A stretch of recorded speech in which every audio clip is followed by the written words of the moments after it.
I was 28 years old when I met Sarah.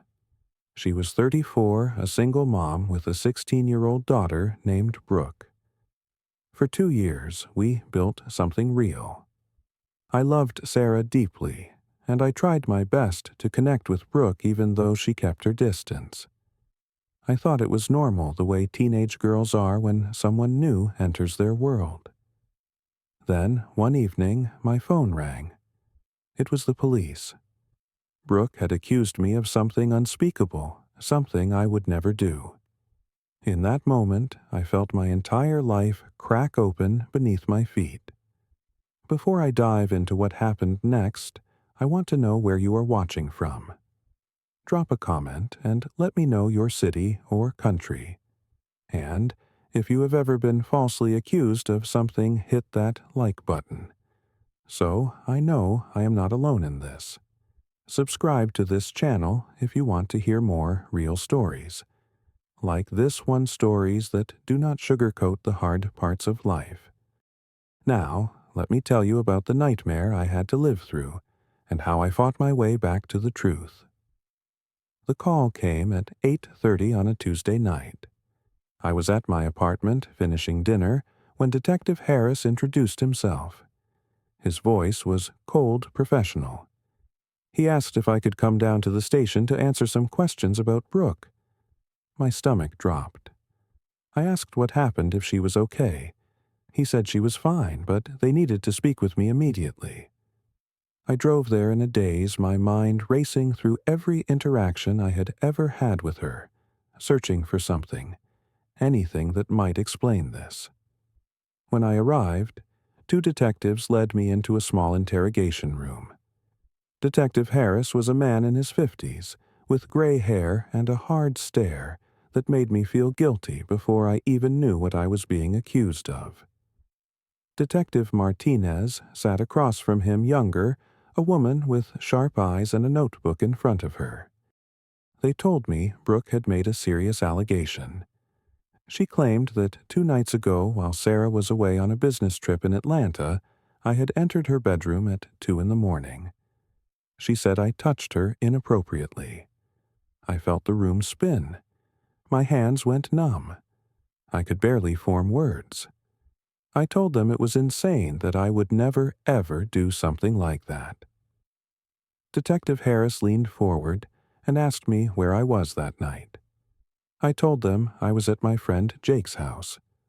We had watched a boxing match with his wife Amy, drank a few beers, and I crashed on their couch because it was too late to drive home. Detective Martinez wrote it down, but I could see the doubt in her eyes. She asked if anyone could confirm that. I said yes, absolutely, Jake and Amy would tell them the same thing. Then Detective Harris said something that made my blood run cold. He told me I could not contact Brooke or Sarah during the investigation. He said if I tried, it could be considered witness tampering. I nodded, barely processing the words. When they finally let me leave, I sat in my car for 20 minutes, staring at the steering wheel, wondering how my life had just turned into a nightmare. I called Sarah as soon as I got home. She was still in Atlanta, and when she answered, her voice was shaking. She had already spoken to Brooke and the police. She was crying, asking me if it was true. I told her no, that it was a lie, that I had never touched Brooke. But Sarah kept saying she did not know what to believe. She said Brooke was her daughter, and she had to put her first.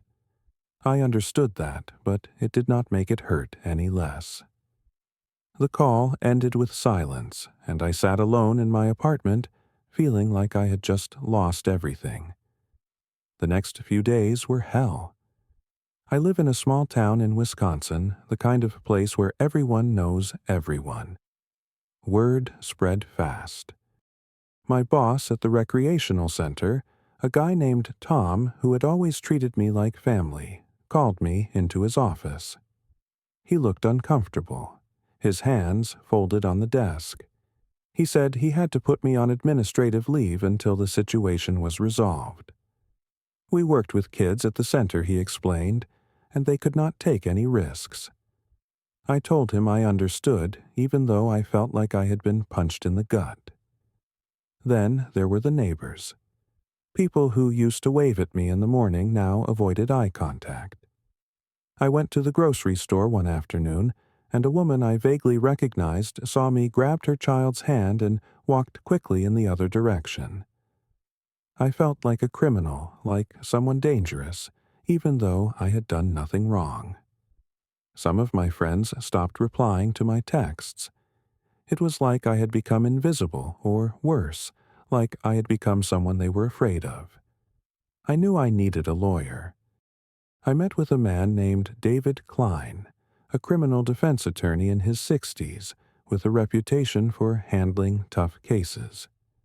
He sat across from me in his office and told me the truth without sugarcoating it.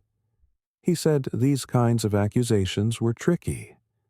Even if I was innocent, the accusation alone could destroy my reputation.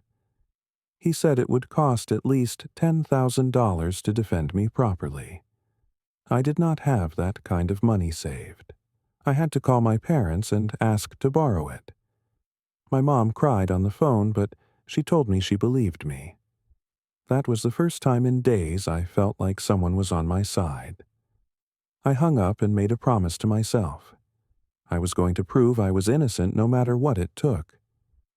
The first week of the investigation felt like living in slow motion. I cooperated with everything the police asked. I handed over my phone records, my location data, anything that could help prove where I was that night. And then the first breakthrough came. My alibi checked out.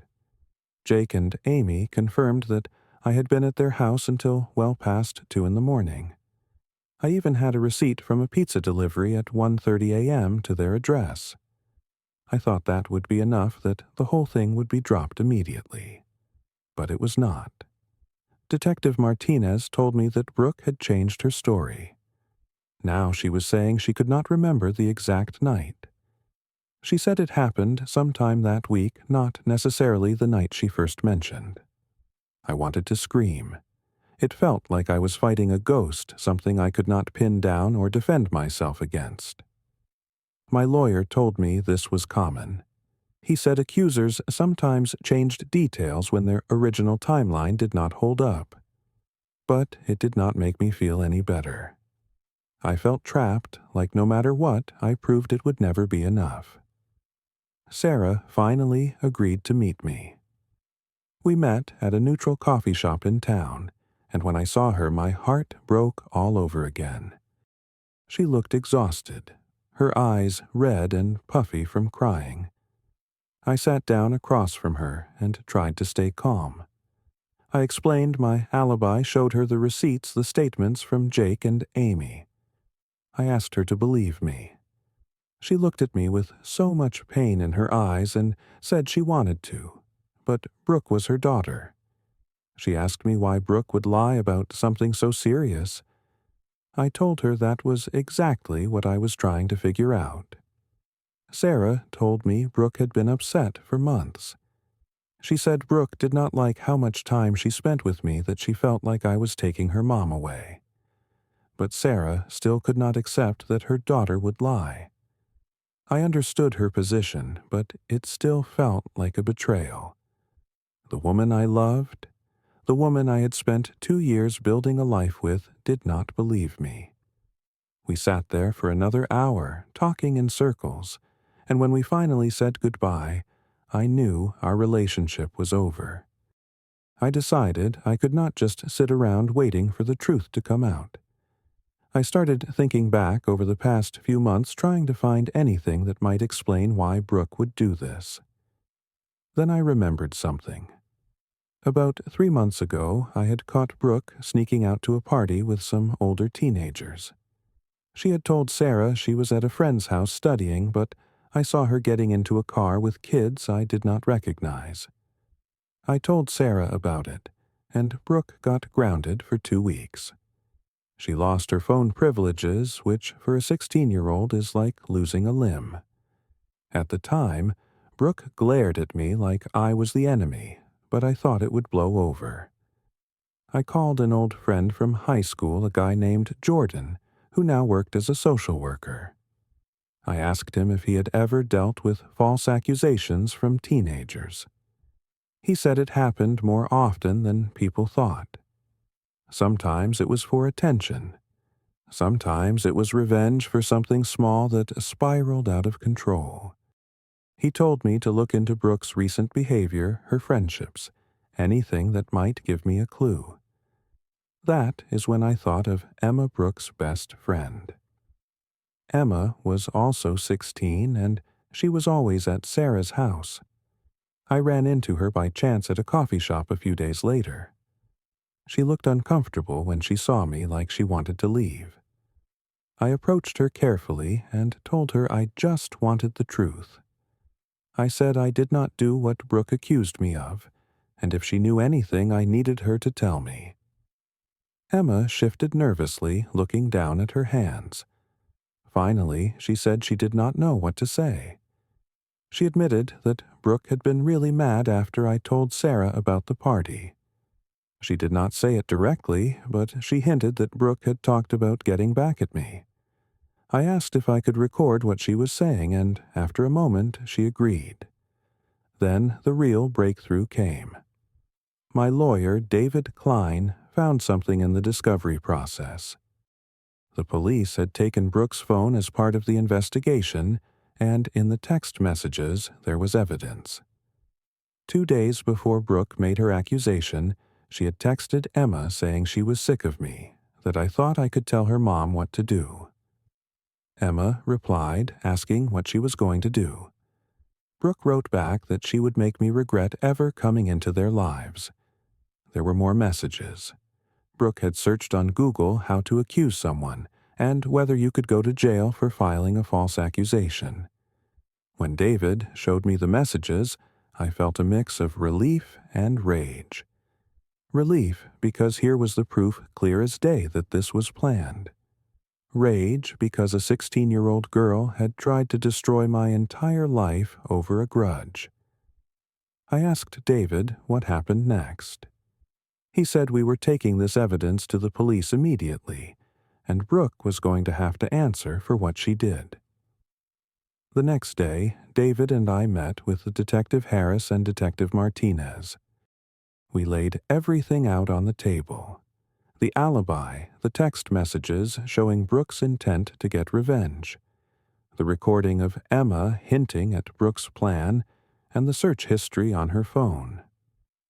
Detective Harris leaned back in his chair and sighed. He said this changed things significantly. Detective Martinez nodded and said they would need to have a serious conversation with Brooke and Sarah about filing a false police report. She told me the case against me was being dropped immediately. I should have felt victorious, but instead I just felt hollow. 3 weeks of my life had been stolen. My job, my reputation, my sense of safety, all of it damaged because of a lie. But at least now people would know the truth. Sarah called me later that day, sobbing. She asked if we could meet at her house. She said Brooke would be there too, along with the detectives and my lawyer, to make sure everything was handled properly. I agreed, even though part of me wanted to never see either of them again. When I walked into Sarah's living room, the tension was suffocating. Sarah sat on the couch, her face pale and drawn. Brooke sat on the opposite side of the room, staring at the floor, refusing to look at me. The detectives stood near the door, and David sat beside me. Sarah looked at me with tears streaming down her face and said she was sorry. She said she did not know what to say, that she did not know how to fix this. I looked at her and said she should have believed me. I told her she had known me for 2 years, and at the first sign of trouble she doubted me. That hurt more than anything Brooke had done. Sarah tried to defend Brooke, saying she was just a confused teenager who did not understand how serious this was. I cut her off. I told her Brooke had searched how to accuse someone. She had planned this. This was not confusion. This was calculated. Then I turned to Brooke. I told her to look at me. She reluctantly raised her eyes, and I could see fear there, but I did not care. I asked her if she had any idea what she had done. I told her she tried to destroy my life because I told her mom she went to a party. Brooke's voice was small when she said she did not think it would be this big. I felt my anger rising. I told her she did not think at all. I said I lost my job. My friends stopped talking to me. My neighbors looked at me like I was a monster. I had to borrow money from my parents to defend myself against something I never did. Brooke started crying harder, but I kept going. I told her she was 16 years old enough to know that actions have consequences. I said what she did was called filing a false police report, and it was a crime. Detective Harris stepped in then and told Brooke that people had gone to prison for what she accused me of. He said filing a false report could result in charges against her, too. Brooke looked terrified. She sobbed and said she was sorry that she did not want me to go to jail. She just wanted me to leave them alone. I told her that if she wanted that, she should have talked to her mother, not tried to ruin an innocent person's life. Then I told them what I wanted. I said I wanted a written confession from Brooke, notarized and official. I wanted her to attend counseling, real therapy, to deal with whatever made her think this was acceptable. I wanted a public statement clearing my name posted on social media, sent to my workplace, distributed in the community. And I told Brooke that if she ever did this to anyone else, I would pursue full legal action without hesitation. Detective Martinez said they could arrange the written confession and that counseling was strongly recommended. Sarah looked at me desperately and asked if we could fix this. She said Brooke was still her daughter, and she wanted to know if there was a way forward for us. I stood up, preparing to leave. I told Sarah that she could not just fix this. I said that even with all the evidence, she had hesitated to believe me. I told her that was not something you could repair with apologies.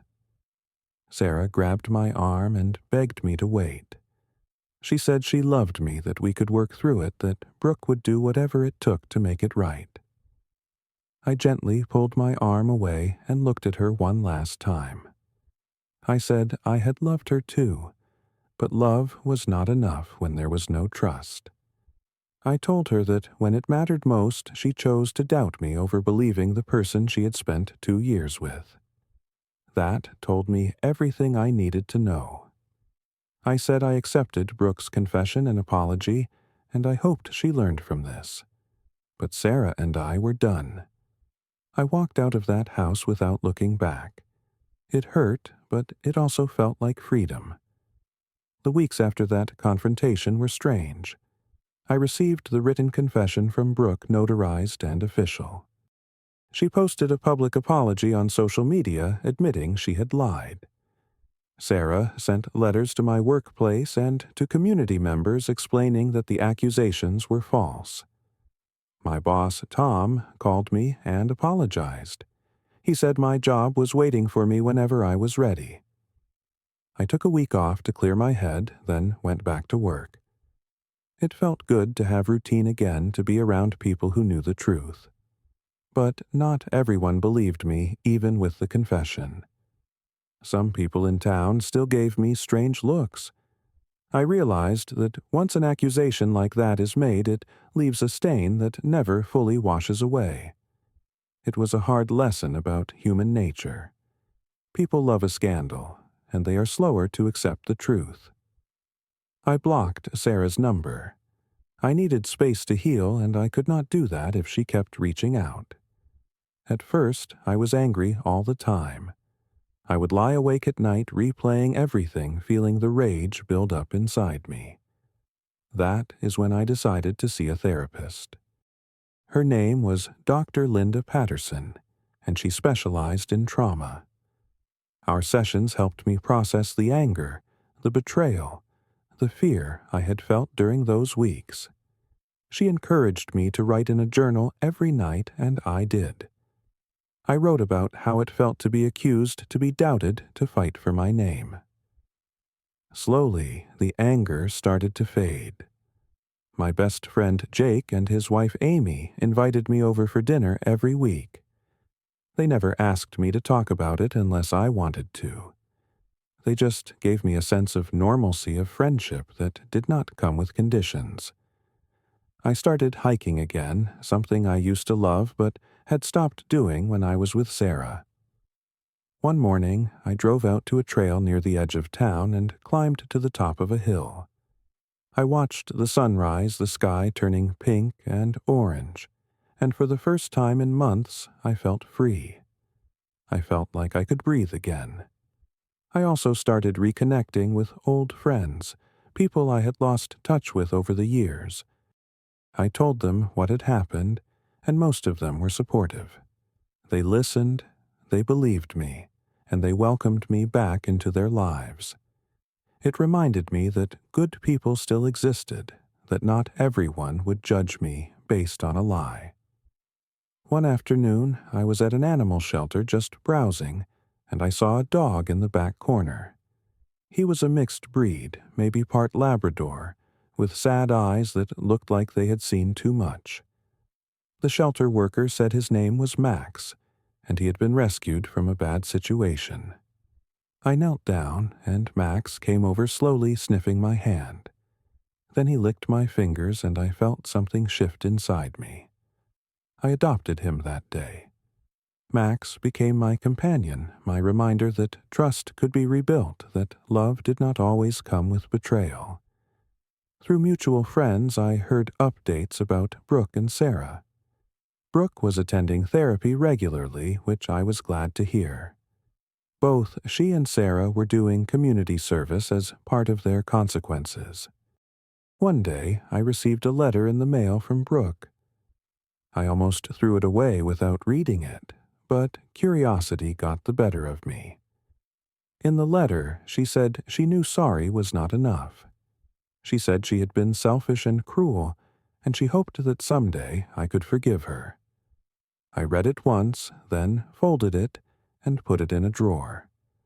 I was not ready to forgive, but I was not angry anymore either. That felt like progress. Sarah tried to reach out a few times through mutual friends asking if we could talk. I declined every time. I had accepted that chapter of my life was over. There was no going back, and honestly, I did not want to. I had learned too much about who I was and what I deserved. Looking back, I realize that this experience taught me things I never wanted to learn but needed to know. I learned that trust is not just about loving someone.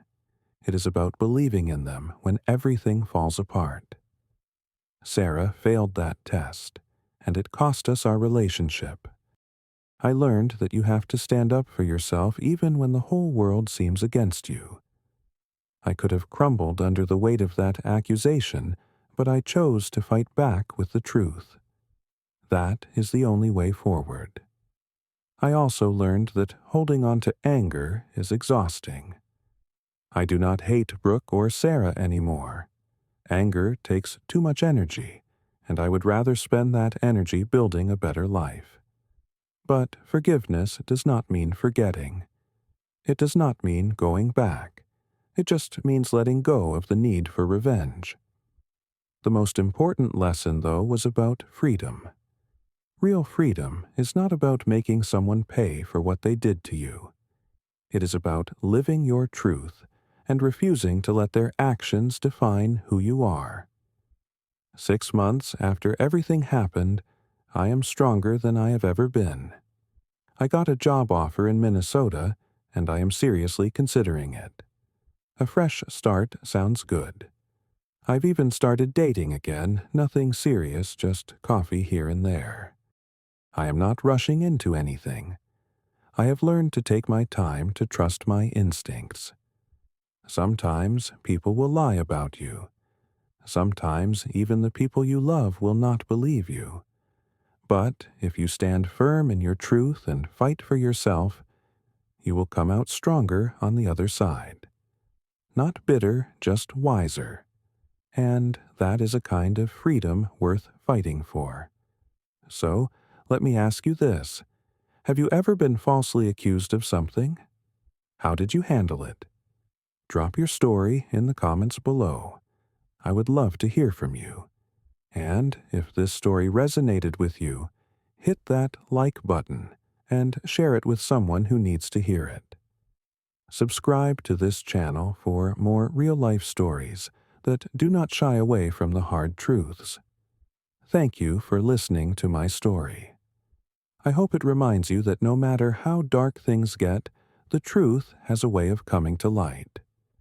Stay strong, stay true to yourself, and never let anyone steal your peace. Take care.